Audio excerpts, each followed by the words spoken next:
प्रभु यीशु मसीह के मीठे नाम से और नाज़रेत अंगूर की वाटिका की सेवकाई के माध्यम से आप सभी को हार्दिक शुभकामनाएं।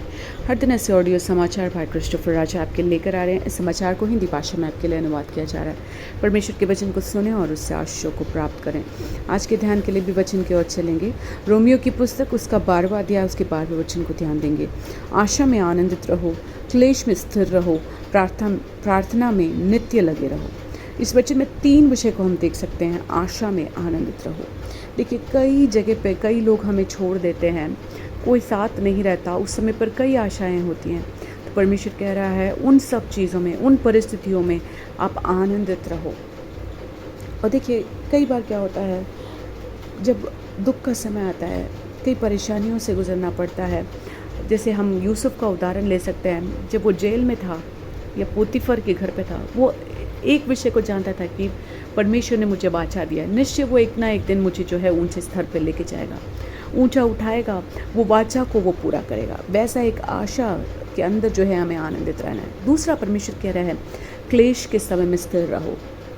देखिए, जब सब कुछ अंधकार जैसे बन जाता है, द्वार सब कुछ बंद हो जाता है हमारे जीवन में, कोई मार्ग नहीं दिखता, कोई साथ नहीं खड़ा है और हमारे जीवन में कई बुरे लोग जुड़ जाते हैं, कोई मदद करने के लिए नहीं है। ऐसे क्लेश के समय में भी परमेश्वर कहता है कि हम स्थिर रहें, शांति से उस समय से गुजरें और जल्दबाजी में हम फैसलों को ना लें, जल्दबाजी में एक गलतियों को ना कर दें। परमेश्वर चाहता है कि हम उस समय पर शांत हो जाएं, स्थिर रहें। और उदाहरण के लिए बताना चाहूँगा, 3 साल पहले जो है मेरी जो बहन है वो बहुत बीमार हो गई थी। तब हम अपने गांव से जो है उनको CMC वेल्लूर के हॉस्पिटल जो है लेकर जा रहे थे। सुबह 9 बजे हम निकले तो रात के 10 बजे वहाँ पर हम पहुँचे। और जब वहाँ पर हम पहुँच गए तो वहाँ का जो इमरजेंसी वार्ड था वो थोड़ा छोटा था, तो उस तरफ से हम अंदर घुसने की कोशिश कर रहे थे। तो वहाँ पे जो नर्सेस थे वो कई सारे सवालों को वो पूछने लगे, कई परेशानियों को वो देने लगे, कई शब्द जो बहुत गलत था वो वैसे शब्दों को वो उपयोग करने लगे। वो नहीं जानते थे कि भाई क्रिस्टोफर राजा जो है परमेश्वर के एक दास हैं, लेकिन उसके बगैर आपने वो पे किया, ये पे किया, ये बिल्स पे किए, वो सब कुछ चीज़ें जो है वो सामने रखने लगे। तो उसके बाद करीब 2 घंटे बाद उन्होंने हमें रूम दिया। उसके बाद सुबह 4:30 बजे तक जो है खड़ा किया। बहुत कष्ट जो है हम देख रहे थे। और उस समय के बाद 4:30 बजे के बाद एक पास के टी स्टॉल में जाके भाई ने जब वहाँ से 3 कप जो है दूध लेके पिया, तो मतलब इतना क्लेश को, इतने परेशानियों को झेलना पड़ा। एक श्रापित रात के समान था वो।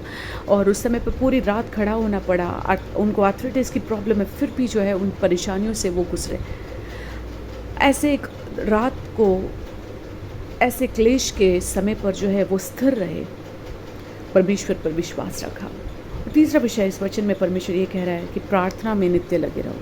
अगर हम क्लेश के समय पर स्थिर होकर उसके ऊपर विश्वास के साथ, आशा में आनंदित रहते हुए लगातार हम प्रार्थना कर रहे हैं, निश्चय निश्चय परमेश्वर ये वचन आपको दे रहा है कि वो राज महलों में आपको लेकर जाएगा।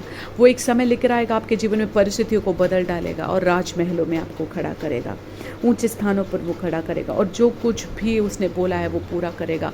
इसलिए आप प्रार्थना में लगे रहें, कष्ट के समय में उसके अंदर बने रहें। आइए प्रार्थना की ओर चलते हैं। ज्योतियों के पिता प्रभु परमेश्वर, एक अच्छे वचन को तूने दिया, धन्यवाद।